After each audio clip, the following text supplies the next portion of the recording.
Buenas tardes a todos, muchas gracias por acompañarnos. Vamos a dar inicio a nuestra primera sesión de neurociencias del año 2024. El día de hoy vamos a presentar al cirujano de base de cráneo, neurocirujano, el doctor Eric Cepeda Fernández, con el tema de curva de aprendizaje en cirugía endonasal endoscópica. Bienvenido, Eric. Muchísimas gracias por la presentación, Agustín. Gracias por permitirme estar aquí en estas sesiones de neurociencias que son pues de alta calidad. Y gracias a todos ustedes por permitirse estar aquí prestando esta atención para esta pequeña charla. ¿Quién de ustedes practica algún deporte de forma regular de aquí? Agustín. ¿O quién de ustedes tiene una práctica, digamos, estructurada, deliberada para adquirir alguna habilidad nueva? Seguramente todos al final. Nosotros estamos acostumbrados a este tipo de conocimiento, a adquirir las habilidades así, de forma de repetir y repetir y repetir. ¿Cómo aprendemos a andar en bicicleta? Pues andando en bicicleta. ¿Cómo aprendemos a conducir un coche? Lo mismo. ¿Cómo aprendemos una técnica quirúrgica nueva? Repitiendo la técnica quirúrgica una y otra vez. Digamos que pareciera no haber tanta ciencia al respecto, ¿ok? Bueno, pues esto es lo que llamamos curva de aprendizaje, un concepto en realidad muy ambiguo, un concepto que difícilmente, que lo podemos entender, lo podemos conceptualizar, pero a la hora de quererlo graficar es una cuestión más difícil. ¿A cuánto equivale una repetición en la adquisición de habilidades? Eso es difícil en realidad de lograr. Bueno, pues esto lo que pretendemos hacer en esta gráfica es una gráfica genérica de lo que es esto, la curva de aprendizaje. Tenemos graficado en las Y lo que son las veces que repetimos una actividad y en las X y en las Y ese incremento de eficiencia que nos da cada repetición. De tal forma que nosotros podemos graficar esta curva de aprendizaje.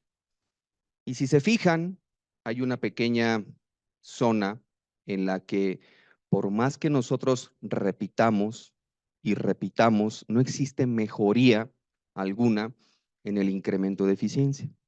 ¿A qué se debe esto? Se debe a que estamos aprendiendo lo básico, estamos entendiendo, en el caso de la cirugía endoscópica, qué es el endoscopio, cuáles son los instrumentos, cómo funcionan a la hora de tener una pantalla bidimensional, qué se siente, cuánto pesa el instrumento, qué consistencia tiene el tejido. Estamos aprendiendo lo básico de la cirugía. Y entonces no nos permite tener un incremento en la eficiencia. Después de que aprendemos lo básico, o si lo trasladamos, por ejemplo, al coche, estamos conscientes cómo se siente el volante, cómo calcular la distancia, es decir, estamos aprendiendo cuestiones básicas. Después de que aprendemos eso básico, existe un incremento en la eficiencia por cada vez que tenemos una práctica repetitiva. Hasta que llegamos a un punto de inflexión, es decir, llega el momento en el que pareciera que no aprendemos más, ya lo sé todo, y entonces, pues ya no es necesario que esté tan apegado a esto. En realidad no es así. En realidad, lo que sucede aquí es que manejamos lo más frecuente, manejamos lo que es lo que habitualmente estamos viendo, pero hay ciertos casos, en el caso de la medicina, que son menos frecuentes o que son más complejos, y entonces sucede que es más difícil tener incrementos en la eficiencia, pero sigue habiendo incrementos en la eficiencia. Esta curva se vuelve asintótica en cierto momento. Pero para adquirir esta repetición y repetición, existe por ahí un dicho que dice que la práctica hace al maestro. Yo diría que eso no es tan cierto. Es más bien la buena práctica la que hace al experto. Entonces necesitamos siempre tener a la mano, al lado, a un experto que nos guíe. Este es un video cortesía de la Universidad de Wesler. Vemos al doctor Carrau aquí haciendo esa disección cadavérica, en donde expone primero el seno, el rostrum esfenoidal, hace la disección del rostrum esfenoidal, tratando de abrir el seno esfenoidal de forma progresiva. lo que quiero mostrar con esto es que teniendo un mentor que nos lleve de la mano de forma cómo se hace lo básico, cómo se aprende lo básico y en casos complejos es como realmente podemos aprender. Y lo que tenemos aquí es una exposición inicial del seno esfenoidal, en donde vemos las estructuras que nos gusta ver cuando los senos están bien neumatizados, pues la prominencia del nervio óptico, la carótida paracelar, la carótida paraclival, el receso clival, el receso optocarotidio lateral, en fin. Esta práctica repetitiva con la guía adecuada del conocimiento nos puede llevar a adquirir esas adecuadas habilidades que nosotros debemos de adquirir. Ahora bien, eso es por un lado, el hecho, la parte humana de repetición, de adquirir habilidades. Bueno, pues tenemos en realidad la parte de la tecnología, porque en neurocirugía, como bien lo saben, es una especialidad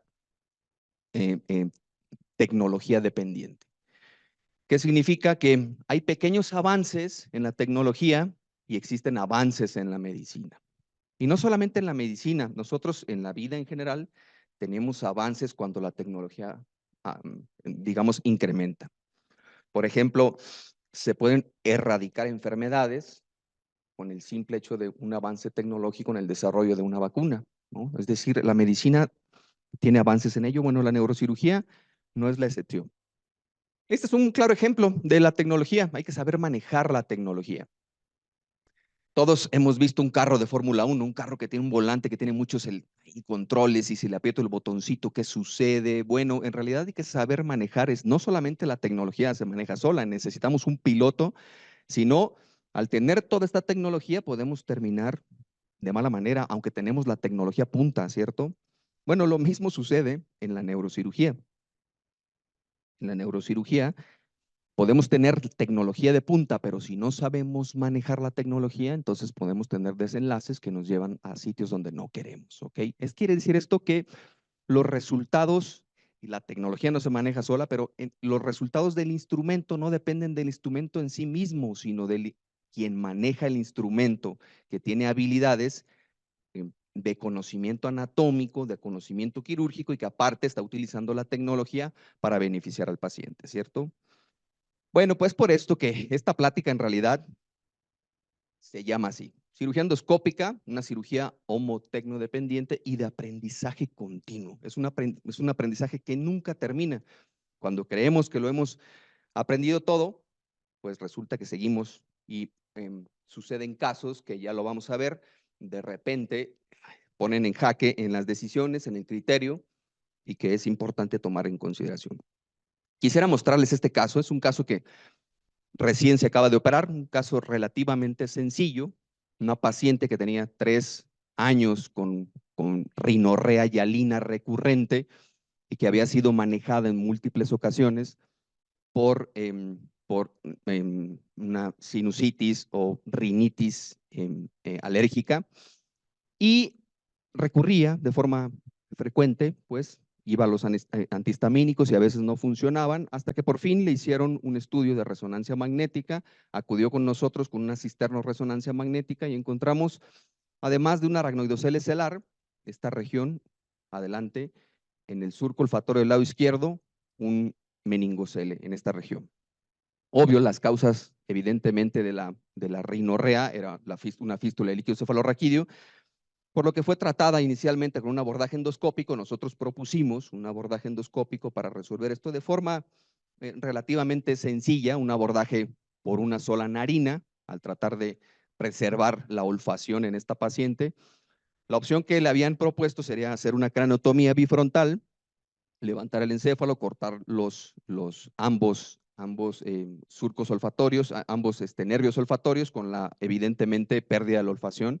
En este caso, con este acceso, una de las ventajas es que si se hace unilateral, el paciente puede preservar la olfacción. Y lo que hicimos es esto, en conjunción siempre con el servicio de otorrino, con el doctor Lalo Vivar, es el que nos ayuda en estas cirugías. Una etmoidectomía anterior, lo que estamos viendo aquí es la lamela basal, es el sitio de implante pues de la turbina media, y hacer la resección, la turbinectomía media total, hacer esta resección progresiva para exponer de forma inicial el defecto, que lo estamos viendo ya aquí, en esta zona, ese meningocele en el surco olfatorio, lo estamos viendo ya de forma inicial ahí. La idea de la cirugía de forma primaria es exponer por completo el defecto, identificar anatómicamente lo que es el defecto y después tratar de reducir ese meningocele para reconstruir la base de cráneo. Lo que estamos viendo aquí justo es eso, justo es ahí estamos palpando los límites del defecto, identificando bien a dónde va a ir la reconstrucción que vamos a hacer para después reducir este saco con coagulación. A veces es necesario cortar, pero en este caso fue suficiente con la coagulación para hacer retraer esa meninge y regresarla a su lugar, y luego hacer una técnica de esta llamada técnica de gasket con como vamos a ver ahorita, primero una medición de un hueso, que sacamos un hueso de cadáver, hicimos exactamente la medición con el defecto, de repetidas ocasiones entrando, saliendo, hasta que encontramos el tamaño adecuado, y luego un pequeño pedazo de fascia lata para reconstruir esta zona. Hicimos primero esta reconstrucción. Si se fijan, vemos aquí, ese es el pedazo de hueso que estamos colocando ahí. Y después de hacer la prueba inicial, con las maniobras de Valsalva, que nos dio el anestesiólogo, veíamos que fugaba líquido cefalorraquídeo aún. Entonces decidimos quitar esa reconstrucción y poner una aponeurosis mayor, una aponeurosis más grande que fuera redundante en los bordes y que nos permitiera sellar de forma hermética ese defecto, lo cual lo pudimos lograr con esa aponeurosis mayor, y luego un sellador de fibrina en esta región. De tal forma que esa paciente se acaba de operar hace apenas la semana pasada, hasta este momento sigue en excelentes condiciones. Este es otro caso, un caso relativamente frecuente, un adenoma de hipófisis de tamaño aproximadamente unos 3 centímetros de diámetro. Y aquí es donde empezamos quizá con lo que es el aprendizaje realmente. Vamos a ver, a simple vista parece un adenoma inocente, ¿no? Un adenoma relativamente de fácil acceso y resección. Sin embargo, hay varios datos a considerar en esta imagen. Primero, quizá uno de los más importantes es tomar en consideración el diafragma celar para considerar si este adenoma de hipófisis puede o no ser resecado de forma adecuada con vía endoscópica. El diafragma celar, en este caso, no lo veo, no se ve en esta resonancia magnética en el coronal, lo que nos hace pensar que el diafragma celar está completamente incompetente. Pues si recordamos, el diafragma celar pues es un revestimiento de dura madre que forma un pequeño orificio a través del cual pasa el tallo hipofisiario. ¿Ok? Bueno, pues seguramente está abierto y el tumor logró abrir este diafragma celar y ascender de forma supracelar. ¿Ok? Y entonces podemos pensar que lo que tenemos aquí arriba solamente es aracnoides. En realidad, estos tumores son de relativa fácil resección, excepto al final, en donde podemos encontrar la aracnoides con riesgo alto de fístula de líquido cefalorraquídeo. El mismo abordaje, un abordaje endoscópico, en este caso por ambas narinas, haciendo primero, en este abordaje, haciéndolo con el doctor Carlos Romero, haciendo primero la septostomía, entramos por la narina del lado derecho del paciente, y entonces tenemos identificado lo que es el rostrum celar, el rostrum esfenoidal, y haciendo los cortes iniciales para obtener hueso de ahí y reconstruir al final de la cirugía. Es importante este paso en este tipo de cirugías, el cosechar ese hueso de forma primaria del paciente para hacer la reconstrucción al final de la cirugía. Ahí tenemos ese hueso cosechado que nos va a servir al final para reconstruir. Y lo que estamos viendo es justo eso, exposición del seno esfenoidal con un septo aquí que es necesario fresar para identificar bien las estructuras anatómicas y tener una orientación adecuada durante todo el procedimiento quirúrgico. Luego tenemos la apertura en el centro, en la silla turca justo, y esto es otra de las cosas muy importantes, el no traccionar con una pinza y no jalar de forma indiscriminada el tumor, ya que exactamente atrás, decíamos, se encuentra la aracnoides, y el traccionar de forma adecuada puede ser que la aracnoides se abra. Aunque indudablemente existen técnicas de reconstrucción, lo ideal es no necesitar esas técnicas de reconstrucción, ¿ok? Entre menos invasivos, digo, lo suficientemente invasivos para resecar el tumor, pero entre menores lesión a estructuras sanas tengamos, mucho mejor. Aquí a lo mejor no ayuda mucho la imagen que estamos viendo ahí, pero aquí podemos diferenciar un plano entre lo que es el diafragma celar, la aracnoides pues acá, y del lado izquierdo lo que es el tumor. Entonces tenemos en la mano izquierda un aspirador con la succión misma del aspirador y esa tracción, contratracción con la cucharilla del lado derecho podemos hacer esa resección completa del tumor sin hacer franca tracción sobre el tumor. Esto depende mucho de la consistencia del tumor, ahí no podemos hacer gran cosa. Esto es una de los aspectos que se va aprendiendo conforme se va repitiendo esta cirugía. Es decir, seguimos aprendiendo de forma continua. Vemos el tumor, decimos, este tumor lo puedo traccionar todavía, está al límite de lo que soporta la aracnoides, difícil de expresarlo en grados de tracción, no hay una forma adecuada, son habilidades ápticas que se van aprendiendo de forma que uno los va repitiendo y repitiendo. ¿Okay? Es la única forma de aprender esto. Y entonces tenemos ya liberado completamente sin tumor y tenemos la aracnoides aquí completamente expuesta y herniada a través de lo que es el seno esfenoidal, ya incluso pues a la altura del seno esfenoidal. Y lo que vamos a ver aquí al final es la reconstrucción de ese piso estelar, ese hueso que nos cosechó el otorrino, pues ahora hay que recolocarlo ahí para tratar de cerrar de forma hermética y separar lo que es la cavidad de la región celar de la porción del seno esfenoidal, con la idea de disminuir el riesgo pues de fístula, aunque no abriendo la aracnoides, pues es mucho más fácil evitar la presencia de fístula de líquido cefalorraquídeo. Este es el procedimiento al final. Y lo que vemos aquí es, al lado izquierdo, las imágenes preoperatorias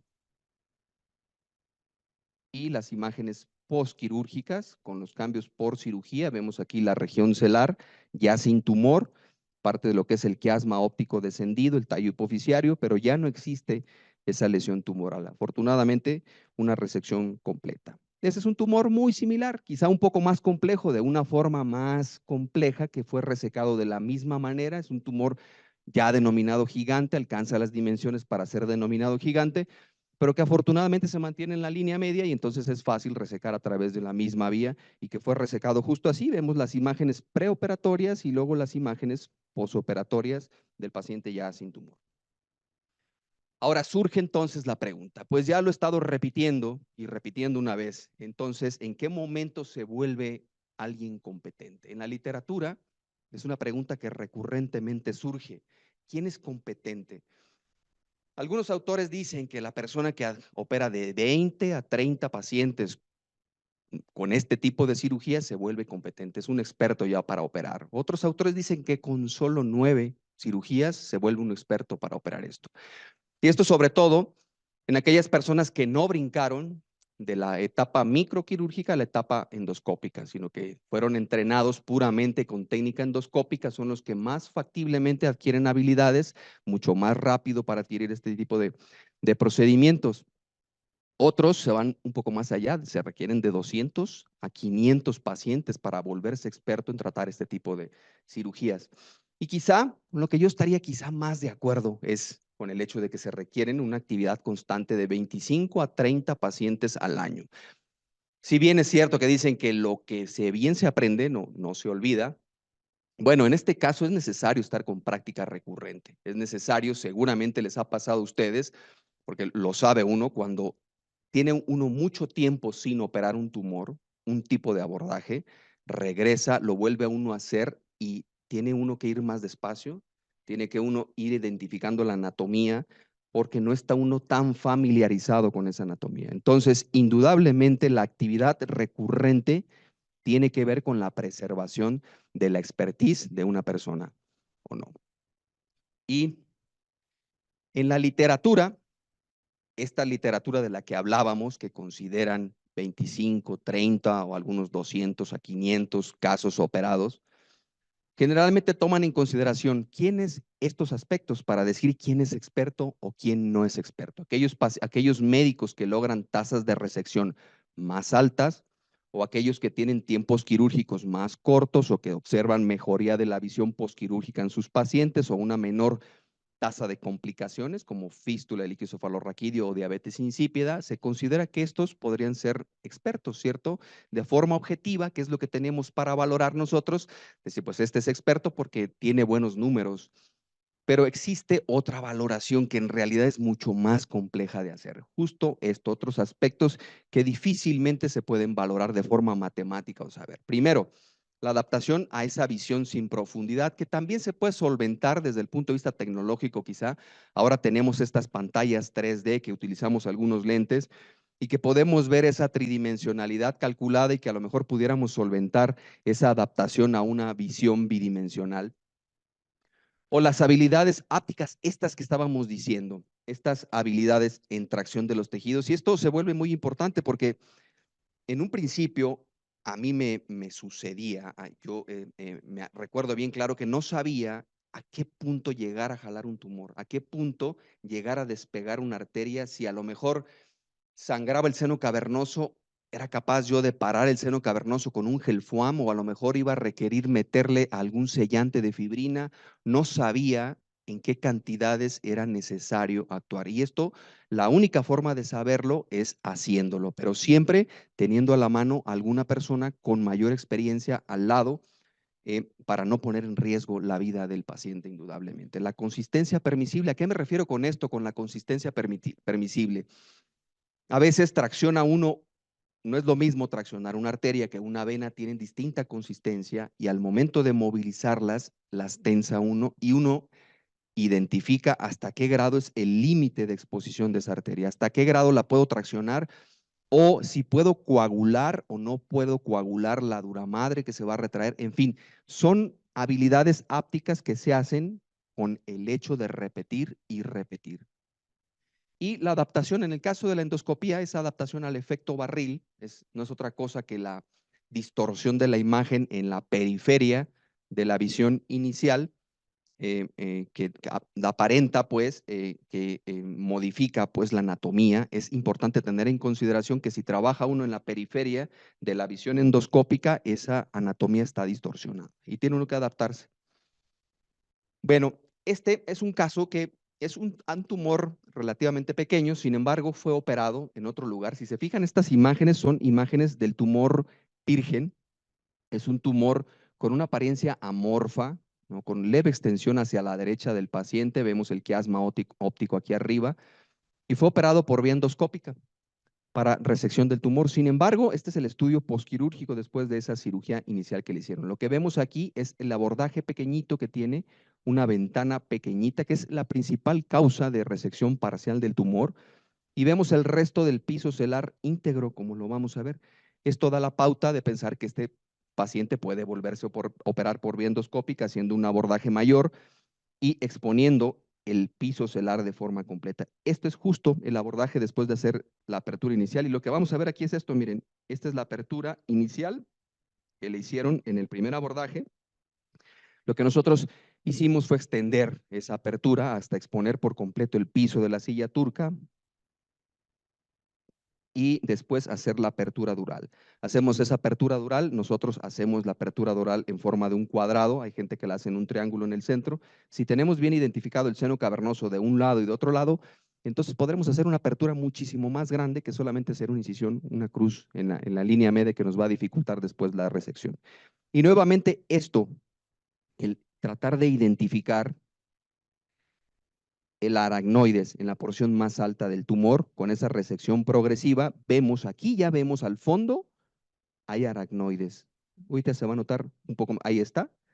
Esto que está aquí al fondo es aracnoides, ahí vamos a ver cómo empieza a latir, y todavía tiene tumor en la parte más alta, hay tumor aquí, pero al fondo ya hay aracnoides. Bueno, hacer la resección, este tumor no distendía tanto el diafragma celar, por lo que no esperaríamos que descendiera, como en el caso previo, sino que esta es al haber visto la aracnoides completamente liberada, nos damos cuenta que no hay tumor al final de la cirugía. Y lo que hacemos, pues, es la reconstrucción otra vez de la región celar, tal como la vieron en el paciente previo. Este es el estudio preoperatorio, una imagen sagital, y una imagen coronal.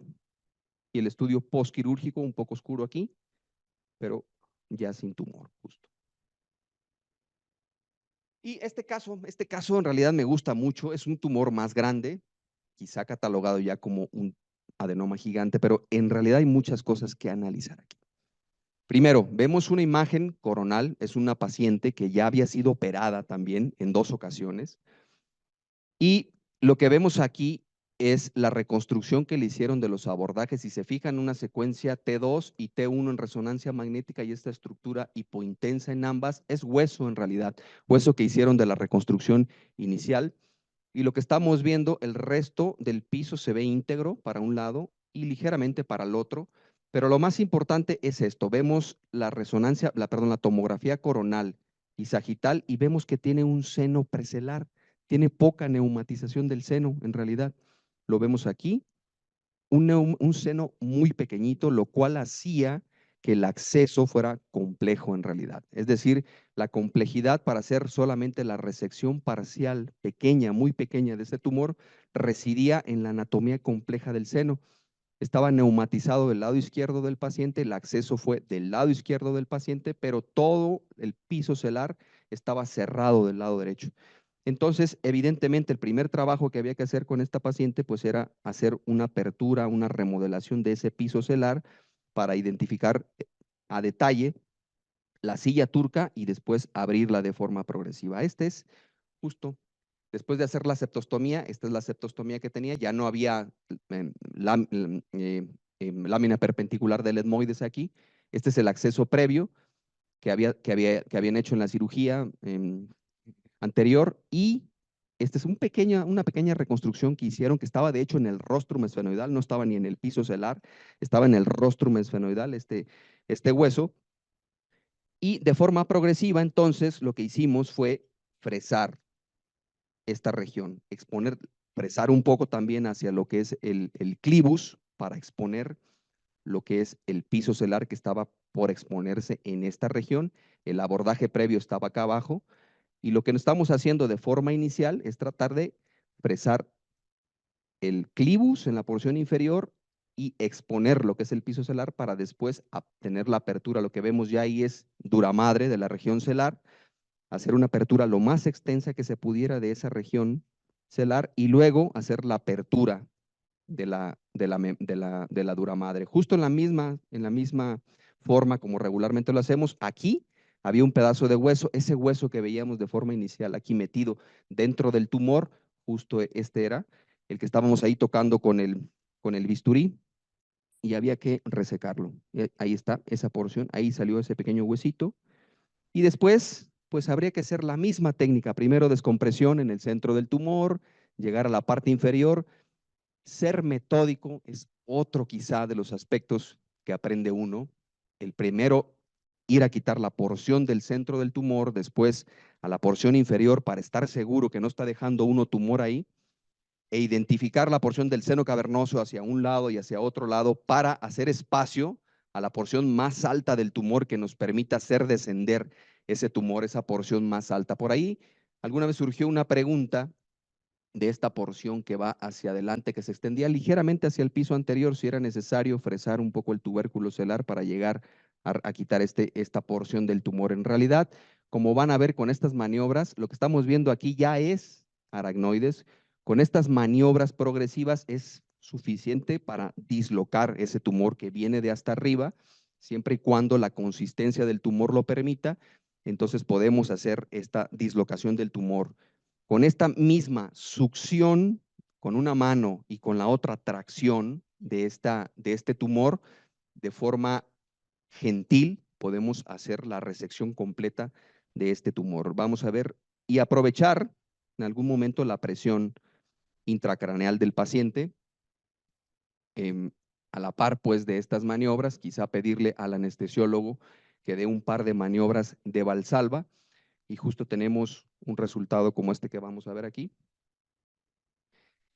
Después de liberar de las adherencias a esta aracnoides que estamos viendo aquí al fondo, esta aracnoides ahí se empieza a aparecer, a pintar, y todo lo que está por delante, tumor, y viene saliendo el tumor de forma progresiva.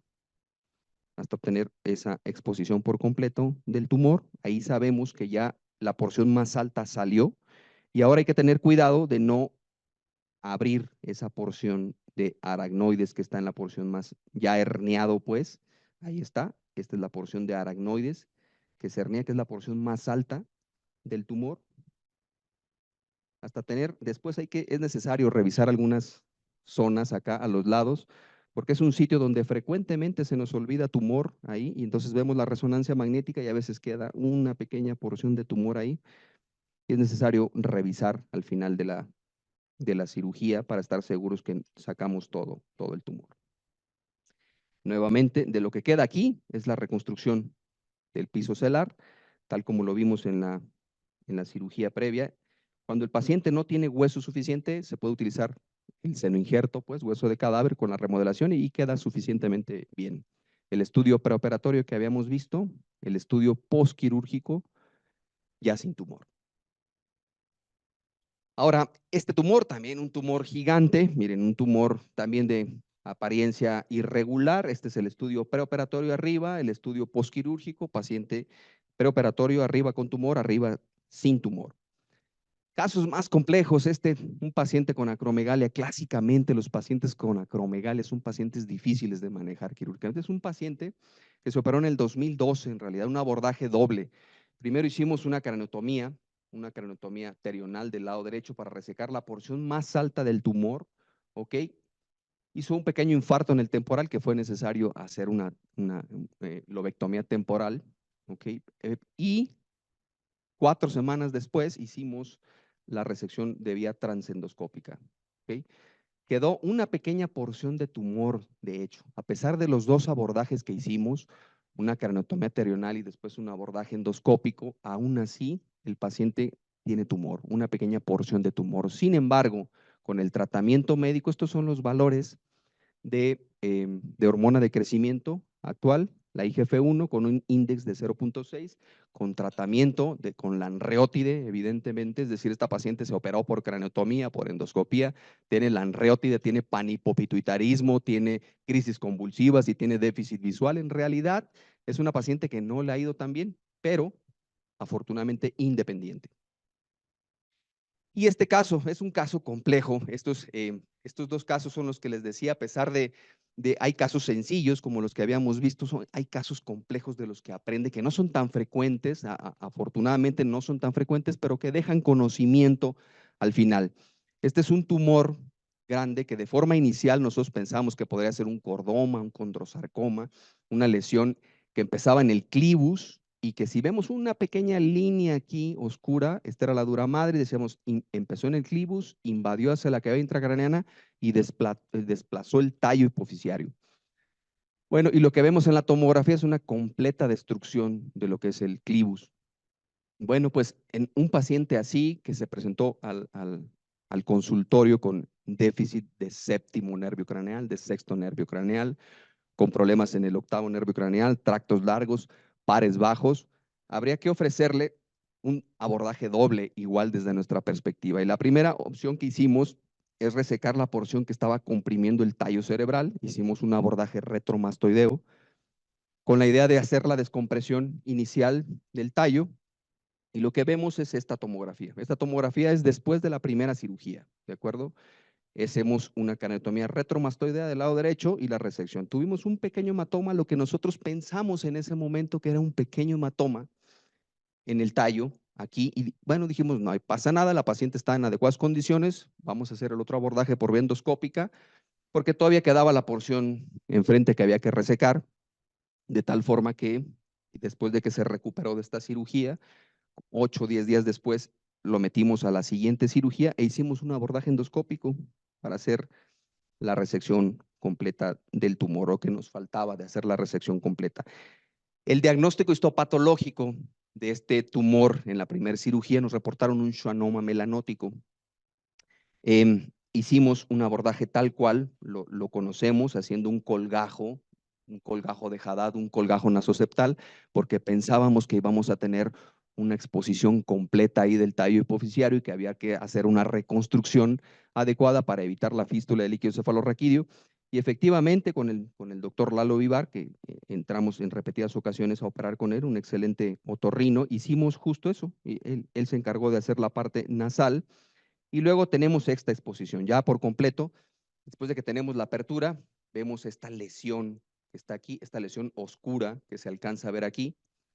¿Okay? Después de la exposición progresiva que estamos viendo, esta es la lesión que está aquí, justo en el clivus, tratando de no, como lo conocíamos ya el tumor por el abordaje que teníamos previamente, era un tumor que sangraba muchísimo y que tenía, en realidad era difícil hacer una resección completa porque los implantes, si lo cortábamos, hacía implantes en cada región a donde lo movíamos. Esta es la exposición completa del tumor ya. De forma progresiva lo fuimos exponiendo hasta que llegó el momento que ya no hubo más que empezar a resecar tumor de forma progresiva. Y entonces, en esa resección, lo que hicimos es tratar de resecarlo en forma en bloque, de arriba hacia abajo, pero llegó el momento que no fue posible hacer eso y tuvimos que hacer la resección pieza por pieza de forma progresiva hasta exponer la dura madre, pues, perdón, hasta exponer progresivamente la dura madre que está enfrente del tallo. Y lo que estamos viendo aquí, de hecho, a la derecha, son implantes del tumor durante la cirugía. En esa resección pieza por pieza, al quitar pedacito por pedacito del tumor, estos implantes se iban quedando en la cavidad nasal, ¿ok? Y era en realidad muy complejo hacer la resección. Lo que vemos al fondo ya es tallo cerebral, ya no hay dura madre, y vemos también implantes, estas superficies, no se alcanza a notar bien, quizá en esa imagen se ve todo oscuro, pero son especie de melanina que está pegada a la cavidad nasal y y que evidentemente en el tallo publicitario había también esos implantes.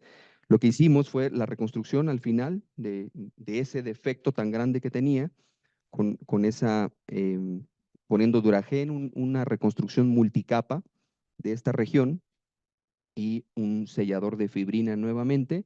Y ahorita les muestro en realidad el estudio posquirúrgico de esta paciente. Este es el estudio que les había mostrado previamente, pero vean el estudio posquirúrgico. La verdad es que le quedó tumor en esta zona, en la zona izquierda del paciente, el abordaje que hicimos, el previo, y una pequeña zona de tumor. Este estudio que vemos aquí arriba es de septiembre de 2021, no sé si lo alcancen a ver ahí. Sí, septiembre de 2021. En noviembre de 2021 tenemos ese tumor otra vez.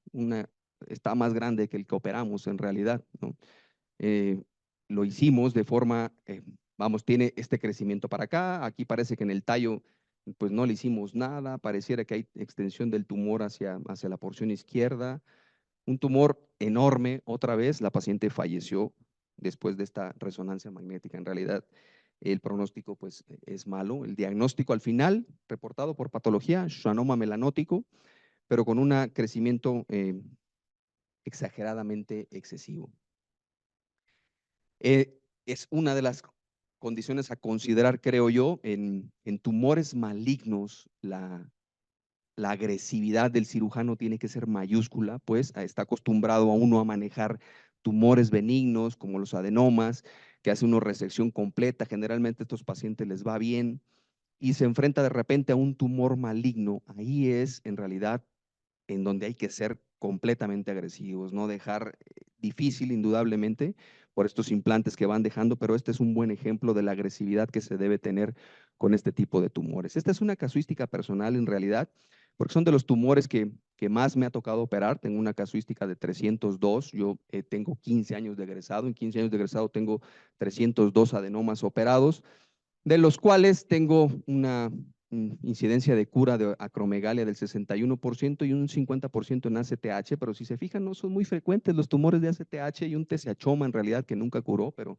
lo tenemos por ahí, y un adenoma gigante que corresponde, los adenomas gigantes generalmente en la literatura son el 10% de todos los adenomas, más o menos por ahí anda, y de estos una resección del 50%, resección subtotal a total del 50%, el mayor abordaje que se utiliza pues es el transesfenoidal, generalmente en este tipo de tumores, porque son tumores que la mayoría crecen en la línea media.